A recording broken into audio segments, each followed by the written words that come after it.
नमस्कार मित्रों, Shukla ji UP 32 channel में आपका स्वागत है। मित्रों, आज इस वीडियो के माध्यम से हम बात करेंगे अध्यात्म और वैराग्य। इसके बारे में इस वीडियो के माध्यम से आप लोगों से जानकारी साझा करेंगे। तो बिना देरी के हम अपना वीडियो शुरू करते हैं। ओम श्री गणेशाय नमः, श्री श्याम देवाय नमः। अध्यात्म और वैराग्य एक दूसरे से भिन्न है। अध्यात्म से अभिप्राय ईश्वर को पाने के साधना करने से है, लेकिन वैराग्य से अभिप्राय सांसारिक त्याग से है। मित्रों, इस दोनों में क्या अंतर है, इसी से संबंधित जानकारी इस वीडियो के माध्यम से साझा की जा रही है। वैराग्य धारण करने वाले मनुष्य का नज़रिया ये है कि यदि हम संसार का त्याग कर देते हैं तो हमें ईश्वर की प्राप्ति हो जाएगी, लेकिन यह संभव नहीं है। अध्यात्म के लिए हमें अपने विकारों को त्यागने की जरूरत है, ना कि संसार को त्यागने की। यहाँ इस संसार में ऐसे बहुत सारे लोग हैं जो स्वयं को वैरागी बताते हैं और कथित तौर पर संसार को त्यागने की बातें करते रहते हैं। वे हर समय संसार को दोष देते रहते हैं।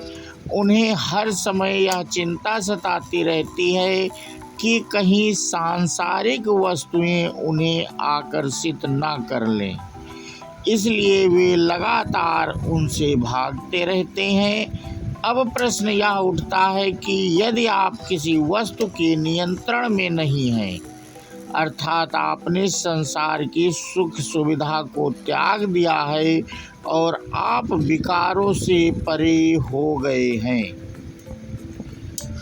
तो वह वस्तु आपको प्रलोभन कैसे दे सकती है। जो मनुष्य संसार से भागकर साधना करना चाहते हैं, वे कमजोर साधक हैं। जो संसार में ही रहकर ही साधना करते हैं, उनका कभी पतन नहीं होता।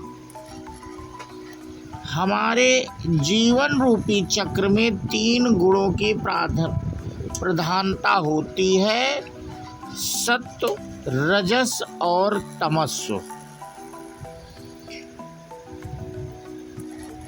जब सत्व गुण आता है तो हम कार्य में सतर्कता, ज्ञान, रुचि और आनंद बढ़ता है।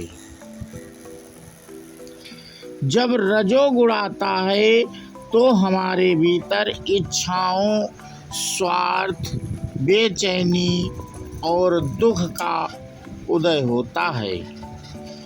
जब तमोगुण आता है तो उसके साथ भ्रांति, असक्ति, अज्ञान, आलस्य आते हैं। जो केंद्रित हैं वह इन पर ध्यान देता है, इनका साक्षी बन जाता है। यदि आप आत्मज्ञान से परिपूर्ण हो चुके हैं तो आपको किसी प्रकार का प्रलोभन आकृष्ट नहीं कर पाएगा, क्योंकि एकाग्रचित होना ही योग का मुख्य उद्देश्य है। यही वैराग्य है। कहा गया है, कार्य में कुशलता ही योग है। योग जीवन जीने, मन व भावनाओं को संभालने, प्रेम से रहने और प्रेम को घृणा में ना बदलने की कुशलता है। ये सभी गुण मिलकर व्यक्ति को सच्चा योगी बनाते हैं। योगी का अर्थ है जो अपने कार्य को पूर्णता से करता है। सच्चा योगी कभी परिणाम की चिंता नहीं करता। योगी वह नहीं है जिसने सब कुछ छोड़ दिया और हिमालय में बैठा हुआ है। जो अपने आनंद में विश्राम करता है, अपने भीतर के प्रकाश में डूब जाता है, उस योगी को ही अध्यात्म की प्राप्ति होती है। अध्यात्म कोई वस्तु नहीं है जिसे हम बाजार से खरीद सकते हैं या हमें केवल पहाड़ों पर जाकर ही मिलेगी, बल्कि अध्यात्म वही है जहाँ पर आप हैं। लोगों के बीच में रहकर भी अध्यात्म को प्राप्त किया जा सकता है। त्याग दिव्यता का एक गुण है, लेकिन कुछ वर्षों से हमने इसे गलत ही समझा है।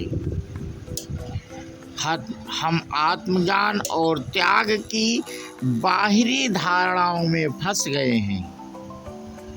प्रत्येक संस्कृत व धर्म की इसके बारे में अपनी ही विचारधारा है।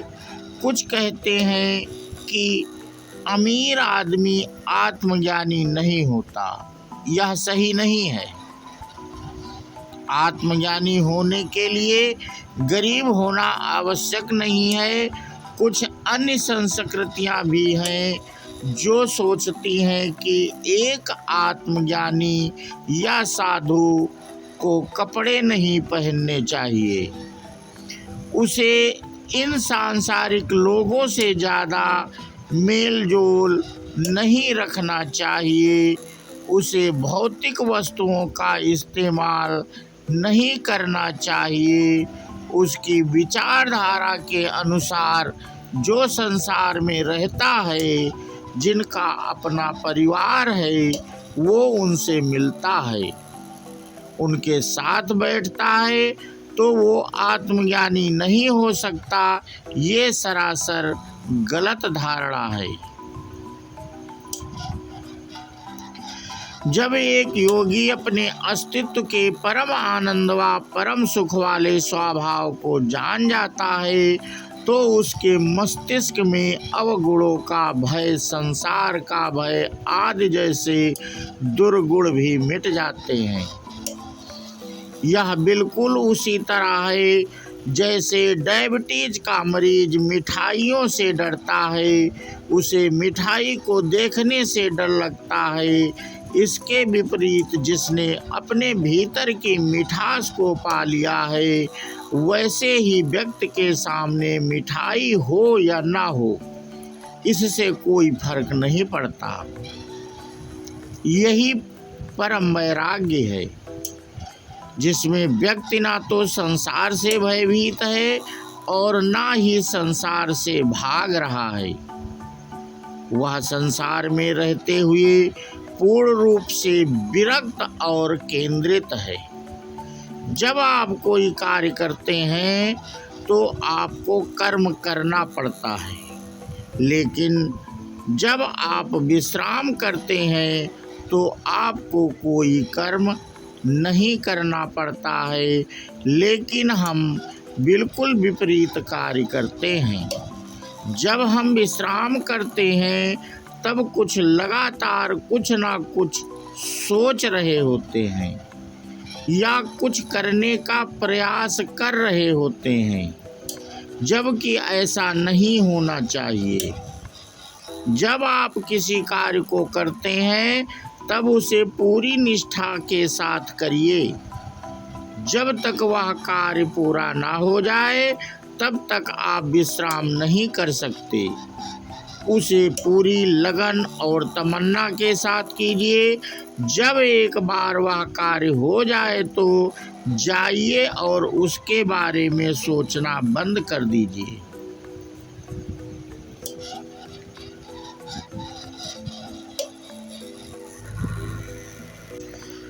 यदि आपको ट्रेन पकड़नी है तो आपको प्रयास करना पड़ेगा, तब आप घर में बैठकर विश्राम नहीं कर सकते और यह भी नहीं कह सकते कि आपको ट्रेन पकड़नी है।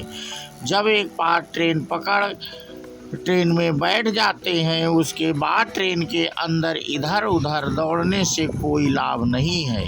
इससे आप जल्दी अपने गंतव्य तक नहीं पहुंच सकते। जब तक एक बार आप ट्रेन में बैठकर जाएं तो व्यर्थ ही भाग दौड़ ना करें, बल्कि विश्राम करें। इसका अभिप्राय है गति के साथ जड़ता भी जरूरी है। इसी प्रकार ध्यान पर बैठने से प्रयास करें। जब एक बार आप ध्यान करने के लिए बैठ जाएं, तब किसी प्रयास की आवश्यकता नहीं है। शुरू में हमें पौधों को चारों ओर से घेरा लगाकर गाय बकरी आदि से बचाना पड़ता है। वृक्ष बन जाने पर कोई भय नहीं रह जाता। तब तो सैकड़ों गाय बकरियां आकर उसके नीचे आसरा लेती हैं।